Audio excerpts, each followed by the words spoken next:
Եթե 20 դեռ չկաք, գուցե չհասկանաք դուք իմ այս պատմությունը, Մոնմարտն այն ժամանակ իր վարդերով ջերմակ զարդարում էր մեր տունը, որ համեստ էր անշուք, բայց մեր բունն էր թաքուք ու սիրում էր դրախտը։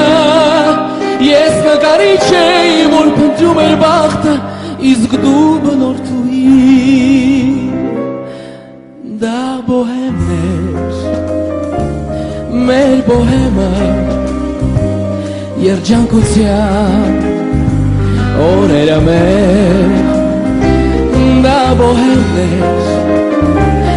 մեր բոհեմը, թեկուզ սոված աղքատ օրեր, նստած սրճարանում, դեռ անհայտ անանուն, երազում էինք պարքը, թե մեզ բախտ վիճակվեր, ու մի նկար ծախվեր, կգնայինք մեր հարկը, կուտենք մի փոր հաց, ու հետո գինով ծած, կենքենք մեր երգերը, մինչև լույս առավոտ, մոռանալով ձմերը, նստած բուխարու մոտ, դա բոհեմն էր, մեր բոհեմը, դու լավն էիր, գեղեցկուհի, դա բոհեմն էր, մեր բոհեմը, ամեն մեկս հանճար էր մի, հաճախ միշտ լուսադեմ, կանգնած կտավի դեմ, վրձնել եմ քո պատկերը, մեր կությունը տամբից, մարմինդ գիծերգից, քո մարմարե կոնքերը, ու միայն առավոտ, հոգնայց բայց հիացքոտ, շարունակում էի կյանքը,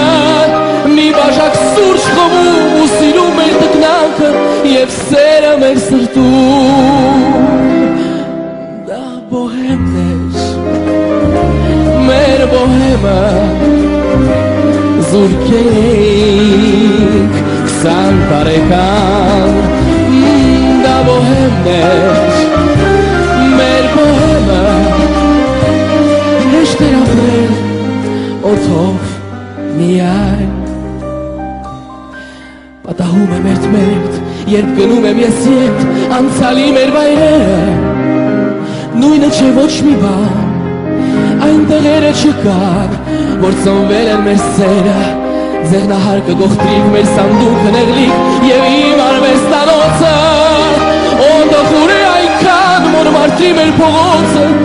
ուր էլ վարդեր չկան, դա բոհեմն էր, մեր բոհեմը, ջահել էինք, ազատ ու խենթ